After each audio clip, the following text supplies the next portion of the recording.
welcome to another exciting episode of the AI People, where we share inspiring stories of thinkers and builders who are humanizing AI.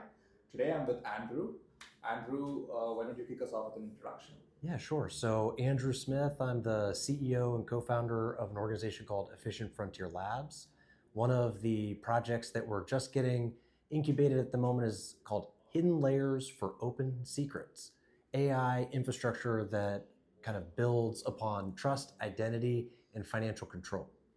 That's awesome. Yeah. And Andrew, I would like to hear more about the problem space that you think is really interesting and where you, with your organization, can come in and solve problems for smaller organizations as well as for enterprises. Sure. So it all got started when, the agentic frontier arrived with vibe coding. I think, we had mass adoption at the consumer level and we weren't prepared for the security issues that arose as a result of giving the agent more access. So one of the things I was seeing is like agents have your API keys.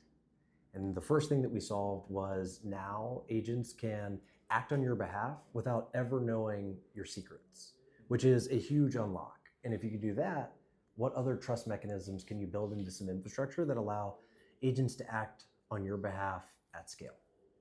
That's awesome. And I know agentic AI is accelerating. More and more autonomous systems are appearing every single day. Like, where exactly do you see your moat, and how are you tackling this problem in a unique way that is more sustainable, both from a business standpoint as well as from a technology standpoint? I wish it was easy to define a moat right now.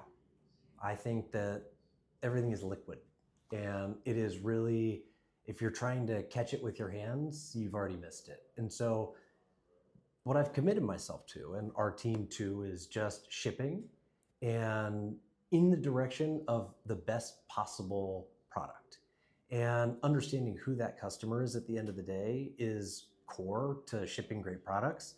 I feel that the ground underfoot is shifting dramatically from a human to an agent. So right now, if you're not building an organization that's thinking agent first, I think you are in a world of reckoning coming here soon. And so I would say there is no more moat.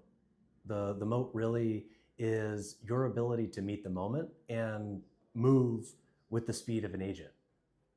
Wow, that's both interesting and scary at the same time. If you are getting into a business in the software industry, I think you have to be very nimble and be open, and also be part of some of these communities where really the breakthroughs are happening by the minute. Mm-hmm. So if you catch wind of some exciting trend and you have conviction that this trend is going to materialize into business outcomes, business opportunities, you just dive straight in, Yeah. right? And community, I think, is going to be really important.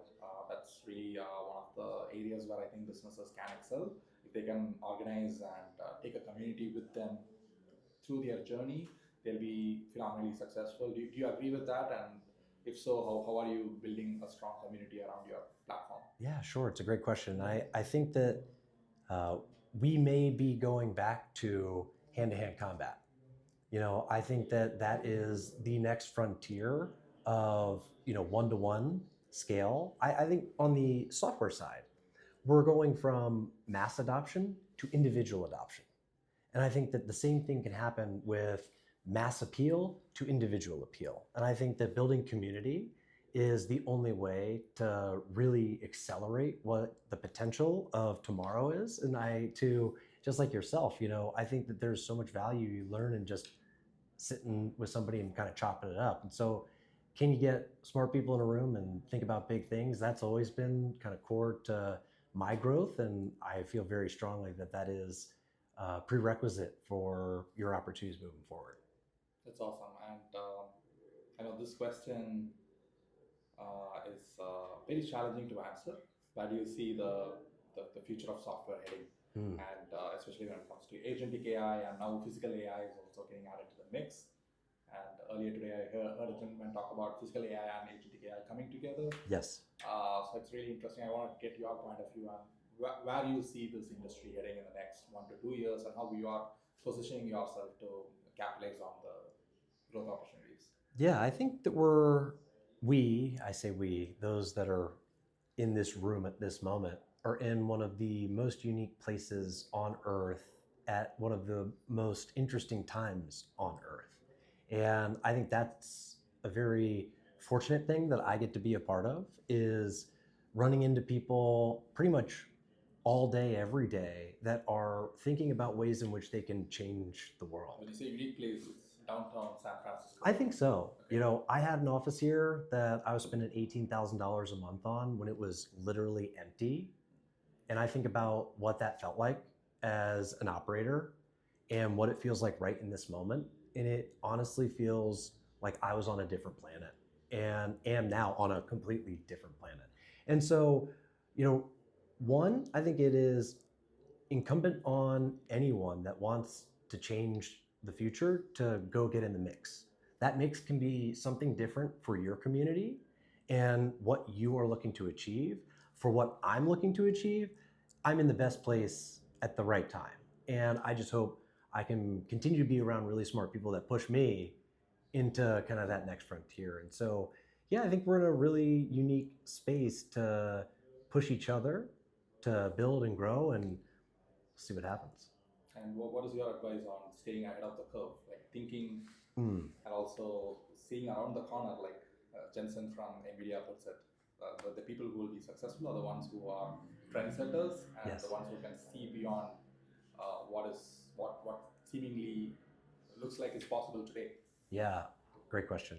I think a couple years ago, I had graduated from business school. I was, pretty good at my job. I led a company. I loved it.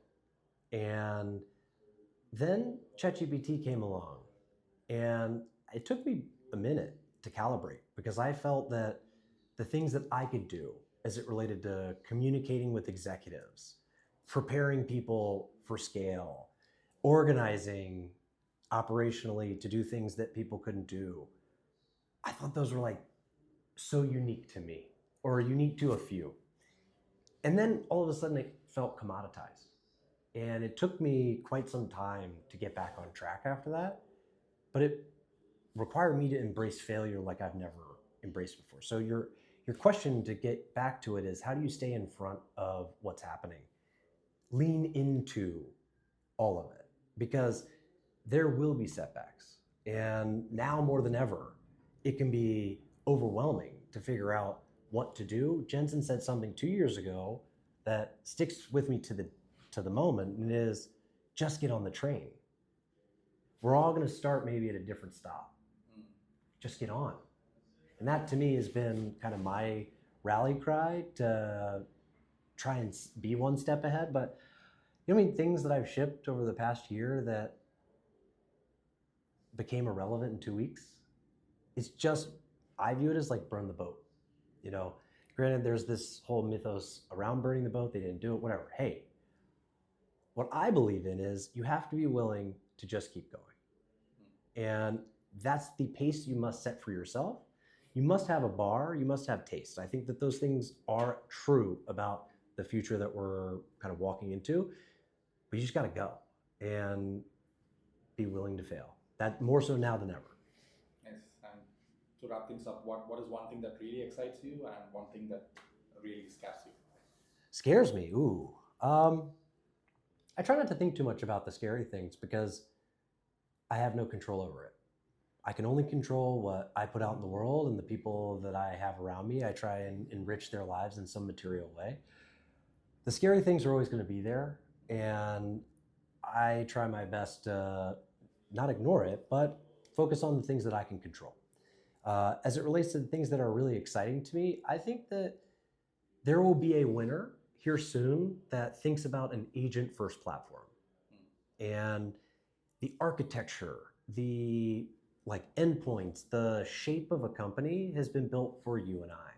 My entire career in e-commerce, thinking about, or even creative, start with the end in mind, and it was you and me.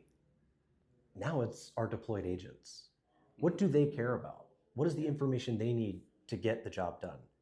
What are we doing to facilitate that? That's what I'm really excited and passionate about right now.